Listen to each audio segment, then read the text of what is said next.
Conceive, believe, achieve. This is former UFC middleweight champion of the world, Michael Bisping. Paddy the Baddy here. You're listening to Combat Sports UK. And you're watching Combat Sports UK. Chris Simpson, Combat Sports UK, Cage Warriors 160 with Reece McEwan. It was kind of when this card was announced, he was someone that I was always thinking about maybe getting on the card, but then obviously Newcastle got announced and you were the first person I thought of.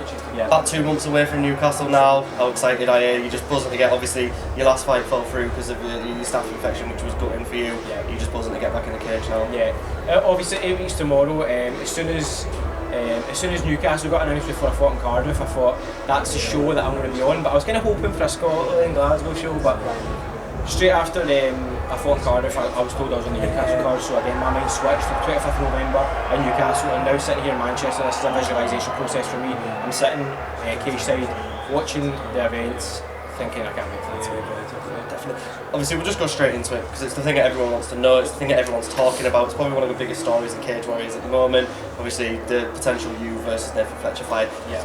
In my opinion, and a lot of other people's opinions, it's the only thing that really makes sense at this point. Of course. I don't know if you saw it. I interviewed Nathan after his last fight on my channel, and I said, "Oh, Newcastle, you two for the belt makes sense." And he was kind of focused on Manchester as being it.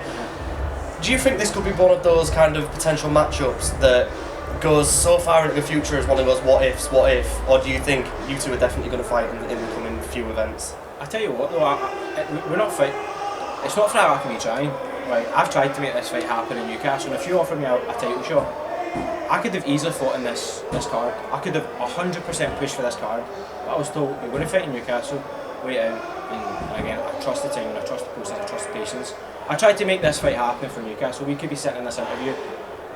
Obviously the circumstances aren't nice, and I would never kick a man when he's down. I want to emphasise that, because I went through what he's going through in April, and it sucks. You feel empty, it's horrible. But the grand scale of things, we could be doing this interview right now, promoting this fight for Newcastle, and that's not happened. And that's not for a lack of me trying. I've tried to make this fight. I said, let's make this fight happen privately. No social media nonsense, nothing for attention. I went in the DMs looking for the fight, and I never got the fight that I wanted. So, yeah, right. When I found out, I didn't know the circumstances, but when I found out that the fight and the co-main event tonight wasn't happening, I was angry. So I was coming down here looking forward to watching the fight, and I had my eyes set on fighting the winner in Newcastle. 8 weeks is a quick turnaround for any fight at this level, especially a title fight. But that's not my choice to make. That's someone else's choice, and that's what it is. But I'm fighting November 25th. I always say this, I don't care about the opponent. The opponent in this time made sense as a fight to make, but the opponent doesn't matter. I've got my fight date, and Cage Warriors will bring the opponent when they're ready. And you're so confident that this fight in Newcastle is going to be for the title? Have you been told that it's going to be for the title, or do you just know? No, I'm just this is no confirmation, no like exclusive. Nobody's had any conversation with me, but in my head, I write down every single day I'm a world champion. I'll become a world champion 25th of November 2023. Visualising that every day. Like I said, so much to the point where I feel like I'm talking to you, celebrating my title victory with the belt here. I haven't had my top one, I've had the belt, but belt, celebrating the interview. So. Yeah, no confirmation yet, but in my head it's a title fight. It's the only fight to make. It's the only logical next step for me. I've had 4 fights at Cage Warriors. There's nobody in this division that's had the streak that I've had since I signed with the promotion. I signed with the promotion March 2022. I've had 4 fights, 4 wins, 3 finishes, and nobody in the division comes close in terms of activity in the last 14-15 months. So. Definitely, like I said, the only fight that makes sense, the only fight I want to see in this division, it's the only fight that I think will either accumulate in maybe you both going at it in the UFC later on in your careers, but like I said, on his post, he did put at the end, you'll see me before the end of the year. And the thing, if you want me specifically to talk about the Nathan fight makes sense for me, because when you win a world title in Cage Warriors, you want to beat the best guys in front of you. Us two are at the top of the division. If you look at Nathan on paper, yeah, you can argue the last 2 years, he's only got 2 wins in 2 years, which, yeah, it's not very good, but overall he's had 9 fights in Cage Warriors, 8 wins, 7 finishes. He fought for a world title when I was still fighting in the local scenes. We both took our first professional loss. I took it in the local scene, he took it at a world title level.